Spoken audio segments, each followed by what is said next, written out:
شروع اللہ کے نام سے جو بڑا مہربان نہایت رحم والا ہے۔ محترم سامعین، السلام علیکم ورحمۃ اللہ وبرکاتہ۔ آپ کی خدمت میں تخلیق کائنات اور تخلیق آدم علیہ السلام سے لے کر عیسیٰ علیہ السلام تک تمام انبیاء اور قوموں کا تذکرہ قصص الانبیاء پیش کیا جا رہا ہے۔ داؤد علیہ السلام کا سلسلہ نسب یہودا بن یعقوب سے جا ملتا ہے۔ آپ چھوٹے قد کے تھے، آنکھیں نیلی، بال ہلکے اور دل کے صاف شفاف تھے۔ آپ بنی اسرائیل پر حکومت کرنے لگے۔ اللہ تعالیٰ نے ان کی حکومت کو مضبوط کر دیا اور یوں بنی اسرائیل ایک بار پھر یکجا ہو گئے۔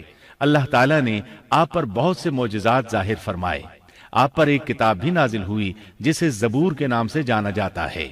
اللہ تعالیٰ سورۃ النساء آیت 163 میں فرماتے ہیں، اور داؤد کو ہم نے زبور بھی عنایت کی تھی۔ ہم نے داؤد کو زبور عطا فرمائی۔ آپ تمام انسانوں سے زیادہ خوبصورت آواز والے تھے۔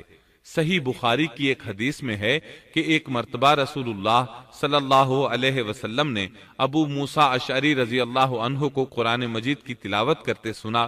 ان کی آواز بہت خوبصورت تھی۔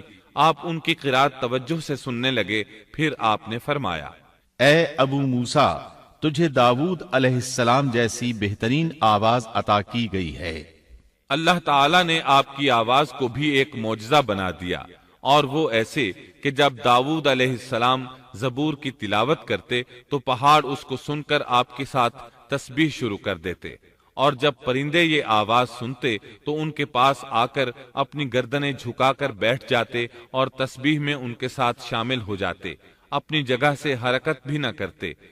اللہ تعالیٰ سورہ سبا آیت 10 میں فرماتے ہیں، اور ہم نے داؤد کو اپنی طرف سے برتری بخشی تھی اور کہا تھا، اے پہاڑوں ان کے ساتھ تسبیح کرو، اور پرندوں کو ان کا مسخر کر دیا۔ اے پہاڑوں، اس کے ساتھ رغبت سے تسبیح پڑھا کرو، اور پرندوں کو بھی یہی حکم ہے۔ خود داؤد علیہ السلام کے بارے میں اللہ تعالیٰ کا فرمان ہے، اور ہمارے بندے داؤد کو یاد کریں جو بڑی قوت والا تھا، یقیناً وہ بہت رجوع کرنے والا تھا۔ اسی طرح اللہ تعالیٰ سورۃ الانبیاء آیت 79 میں فرماتے ہیں، اور ہم نے پہاڑوں کو داؤد کا مسخر کر دیا تھا کہ ان کے ساتھ تسبیح کرتے تھے، اور پرندوں کو بھی مسخر کر دیا تھا، اور ہم ہی ایسا کرنے والے تھے۔ اور ہم نے پہاڑ کو داؤد کے تابع کر دیا جو تسبیح کرتے تھے، اور پرندوں کو بھی، اور ہم ہی یہ سب کچھ کرنے والے تھے۔ یہ داؤد علیہ السلام کے معجزات تھے۔ اللہ تعالیٰ نے اور بھی کئی معجزات سے انہیں نوازا تھا۔ اللہ نے آپ کے لیے لوہے کو نرم فرما دیا تھا۔ آپ لوہے سے اس طرح چیزیں بنا لیتے تھے جس طرح لوگ گارے اور مٹی سے بنا لیتے ہیں۔ آپ لوہے سے زرہیں بناتے تھے۔ نوح علیہ السلام سے پہلے بھی زرہیں ہوتی تھیں، لیکن وہ تختیوں کی مانند ہوتی تھیں۔ ان کو سینے اور کمر کی طرف لٹکا لیا جاتا تھا، لیکن ان کا بوجھ بہت ہوتا تھا۔ آپ نے لوہے کی کڑیاں اور دائرے بنا کر ان کو خاص انداز میں جوڑ جوڑ کر زرہیں تیار کیں۔ یہ بہت ہلکا لباس تھا اور پورے جسم کو دشمن کے وار سے محفوظ رکھتا تھا۔ اللہ تعالیٰ سورہ سبا آیت 10 اور 11 میں فرماتے ہیں، اور ان کے لیے ہم نے لوہے کو نرم کر دیا کہ کشادہ زرہیں بناؤ اور کڑیوں کو اندازے سے جوڑو، اور نیک عمل کرو، جو عمل تم کرتے ہو میں ان کو دیکھنے والا ہوں۔ اور ہم نے اس کے لیے لوہا نرم کر دیا کہ تو پوری پوری زرہیں بنا اور جوڑوں میں اندازہ رکھ، تم سب نیک کام کیا کرو، یقین مانو کہ میں تمہارے اعمال دیکھ رہا ہوں۔ ان آیات میں اللہ تعالیٰ فرماتے ہیں کہ داؤد علیہ السلام کو ہم نے حکم دیا کہ زرہیں لوگوں کے لیے نہایت موزوں ہونی چاہیے، ان کی کڑیوں کو بڑے مناسب انداز میں جوڑنا، نہ اس قدر موٹی ہوں کہ ان کا وزن بڑھ جائے، نہ اس قدر پتلی کہ جلد کٹ جائیں اور اپنا مقصد پورا نہ کر سکیں۔ اسی طرح اللہ تعالیٰ سورۃ الانبیاء آیت 80 میں فرماتے ہیں، اور ہم نے تمہارے لیے ان کو ایک طرح کا لباس بنانا بھی سکھا دیا تاکہ تم کو لڑائی کے ضرر سے بچائے، پس تم کو شکر گزار ہونا چاہیے۔ اور ہم نے اسے تمہارے لیے لباس بنانے کی کاریگری سکھائی تاکہ لڑائی کے ضرر سے تمہارا بچاؤ ہو سکے۔ بہرحال اس صنعت کے موجد داؤد علیہ السلام ہیں۔ اللہ تعالیٰ نے آپ کی حکومت کو خوب مضبوط کیا آپ کو زبردست فضائل اور معجزات سے مالا مال کیا۔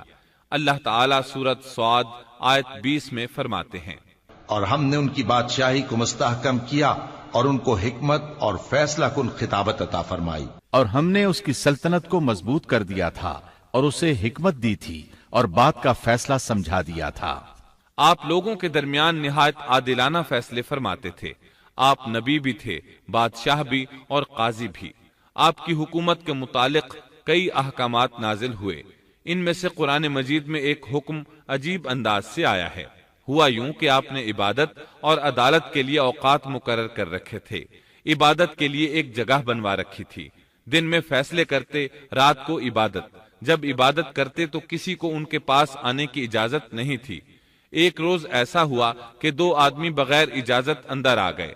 دروازہ بند تھا لیکن وہ دیوار پھاند کر اندر آ گئے۔ آپ ڈر گئے کہ کہیں حملہ آور نہ ہو۔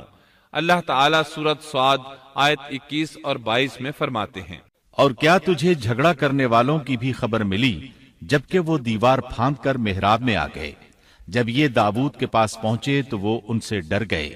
وہ کہنے لگے، خوف نہ کیجیے، ہم مقدمہ کے 2 فریق ہیں، ہم میں سے ایک نے دوسرے پر زیادتی کی ہے، لہٰذا آپ ہمارے درمیان حق کے ساتھ فیصلہ کر دیجئے اور ناانصافی نہ کیجیے اور ہمیں سیدھی راہ بتا دیجیے۔ داؤد علیہ السلام نے فرمایا، بتاؤ تمہارا کیا مسئلہ ہے؟ ان میں سے ایک نے کہا، یہ میرا بھائی ہے، اس کے پاس 99 دمبیاں ہیں اور میرے پاس ایک ہی دمبی ہے، لیکن یہ مجھ سے کہہ رہا ہے کہ اپنی یہ ایک بھی مجھے دے دے اور مجھ پر بات میں بڑی سختی برتتا ہے۔